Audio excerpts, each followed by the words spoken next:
Hey friends, Nina here. This month's bonus content is an unsolved mystery out of Maryland, a case featured on Unsolved Mysteries in the early 1990s. And one of the things that jumped out at me about this case is how random it all seems. To be working retail, which is usually a safe job, and to be in the store by yourself and suddenly targeted by an angry and aggressive killer, it all seems so unlikely. And while this case remains open, I have a feeling investigators know who is responsible. They just can't prove it. So come with me to the spring of 1989, when an honors student is working a part-time job in preparation for college. In the spring of 1989, Tracy Lynn Kirkpatrick was a senior at Brunswick High School in Brunswick, Maryland. Brunswick is located about 60 miles west of Baltimore. Tracy was friendly and easy to get along with, as well as smart and hardworking. At 17, she was planning for her future. She worked at a local store to save money for her college fund. Tracy knew that her parents, Bill, a truck driver, and Diane, who also worked retail, they couldn't afford to pay the tab for her college tuition, not when they had 4 children bound for college. So Tracy was doing what was needed to ensure a successful future for herself. She planned to study accounting and perhaps someday go to law school. Sadly, this was a future she would not see. In March of 1989, Tracy had a job at Eileen's Ladies Sportswear, a store in Frederick, Maryland. She was working that night up until the store closed at 9 p.m. Then she would lock up, make the bank deposit, and head home.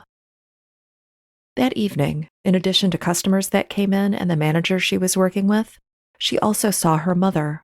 Mom stopped by around 6 o'clock with Tracy's dinner. Mom didn't stay too long. She dropped off the food, said a quick hello, and off she went. At 8 p.m., the store manager had to leave for the evening. This meant that Tracy would be by herself in the store for the next hour, and that she was responsible for all closing duties that night. As an aside, I was working retail in 1989, and there was no way that anyone would be allowed to close a store by themselves. No way. It just wasn't considered safe. There were too many concerns about a robbery, although, in Tracy's case, there was no robbery. In fact, according to the cash register record, which was checked the next day, no sales were made between when the manager departed for the evening about 8 o'clock and when the store closed at 9. And my understanding is that the mall where Tracy worked was really a strip mall, meaning each store was isolated from the others. There was no shared indoor space like you might find at a traditional enclosed mall. I've also read that this particular mall no longer exists, and it was likely remodeled out of existence in the early 90s. At 9 p.m., Tracy should have locked the store's entrance, allowing no one else in as she performed traditional closing duties. These duties likely involved removing the cash drawer, adjusting the store's lighting to reflect that they were closed, and preparing the deposit of that day's cash and receipts. But Tracy never locked the door. When security cruised past Eileen's just after closing, the store looked normal. The security guard, Don Barnes Jr., noticed nothing out of place. When he returned to the area about 90 minutes later, the store looked the same, lights on as if they were ready to welcome shoppers. Barnes found this unusual, so he stopped to investigate. The store was unlocked, so he let himself inside. He called out, "Hello? Anybody here?"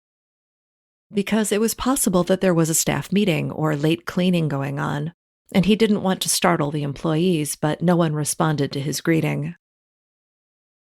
In the back room, he found the body of 17-year-old Tracy Kirkpatrick. She'd been stabbed to death. The security guard, who was both an off-duty sheriff's deputy and the son of Frederick County Sheriff Don Barnes, he called 911 to report her murder.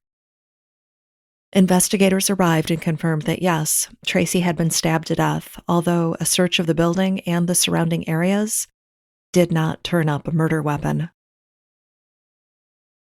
As investigators are assessing the scene, Tracy's parents, Bill and Diane, arrived. This was about 11 or 11:15 that night. They were worried that Tracy had car trouble because the battery on her car, a 10-year-old Pontiac Grand Prix, it was acting up.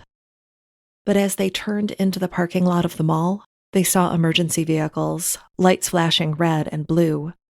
Diane's heart beat faster. Had Tracy's store been the site of a robbery? They hurried to the police and asked about their daughter. Was Tracy okay? That's when they learned that Tracy was not okay. In fact, she'd been murdered. According to a 2019 story in the Frederick News Post, Tracy had been stabbed 22 times from her head and neck to her arms, back, and chest. 3 separate stab wounds resulted in multiple fractures to her skull, while another wound punctured her lung. Tracy's cause of death was internal bleeding and trauma. The medical examiner told the press that whoever did this, whoever was responsible for killing Tracy, would have been covered in her blood. They definitely would have needed to clean up before seeing anyone else. Tracy's parents planned a memorial service for their kind, brilliant, dark-haired daughter.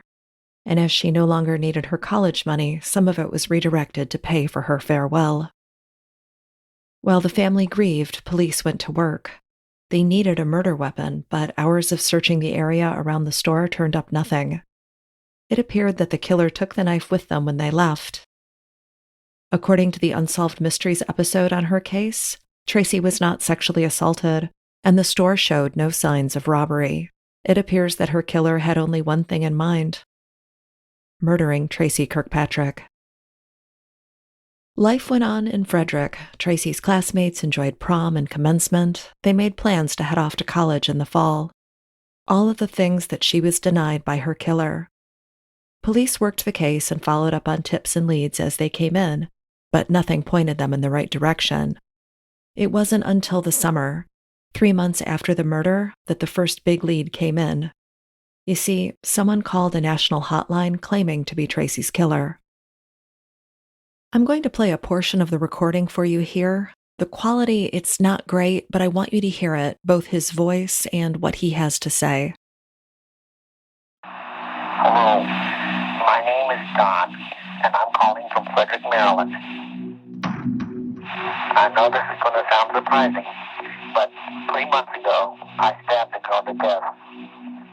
And you might think that in making this tape, I'm setting myself up to be caught, but there are a lot of guys named Don in Frederick. The girl I killed was working in a ladies' sportswear store. I often came by and talked to her when she was working alone. And one night when she was in the storeroom and we were talking, our conversation turned into an argument. And so I took out a knife that I have with me at all times, and I killed her. And a few days later, I realized that I had created a lot of sadness. And I thought about turning myself into the police. When Frederick police got the recording, they reached out to local radio stations asking them to play it on air, hoping to find out who the killer was. Perhaps someone would recognize his voice. The alleged killer's call to the hotline was traced to a payphone inside a grocery store in the city of Walkersville, which is also in Frederick County, Maryland. Walkersville is about 10 miles from the location where Tracy worked. And while support from the radio stations was helpful, the best tip that police received? It came from a local psychic. Yeah, I know, psychics, but hear me out. This psychic, she told police about a man she knew who called himself Sean. Sean kept sending her news stories about the case and asking for her, shall we say, otherworldly insights as to what happened the night of the murder. Police determined that Sean was actually a man who lived in Walkersville, and this is the same town where the call to the tip line came from. This unidentified man was not named Don or Sean, but his name did match tips that came in about him after the clip was played on local radio. So police knew who he was, and they searched his home, his vehicle, and his property, but they couldn't find anything linking him to Tracy's murder. I've read that in the years after the murder, he was cleared in her case. Which takes us right back to square one. A high school senior is dead, and we have no motive, no robbery, no sign of sexual assault, and few leads. Except for one thing that I should mention. The security guard, the one who found Tracy's body, His name was Don Barnes Jr. His father, Don Barnes Sr., was the well-respected sheriff of Frederick County. Could Don Jr. have murdered Tracy that night in March? Did he then wait until she was dead before returning to the store to find her body? Those 90 minutes between closing time and when she was found would allow him ample opportunity to dispose of the murder weapon. Did the caller, who was most definitely not Don Barnes Jr., use the name Don to draw attention to the real killer? Or was the call a coincidence, or even worse, was it a prank? Could Don Barnes Jr. have used his connections with his father, the sheriff, to get away with murder? In 1990, stories about Tracy's death made national news. She was featured both on A Current Affair and Unsolved Mysteries. Around the 5th anniversary of her death in 1994, the case heated up once again. This time, the county prosecutor was weighing charges against 2 suspects. But in the end, the prosecutor decided not to file charges. Her reasoning was that if they did file against both men, each would say the other one did it. If they file against one and lose, he walks free. Then if they try the other one, he points at the guy that got away. Basically, the case was lean, and without stronger evidence, there was a real possibility that Tracy's killer would walk even if they did prosecute. On March 16, 2019, the 30th anniversary of her death, Tracy's parents and siblings held a vigil at the site of the murder.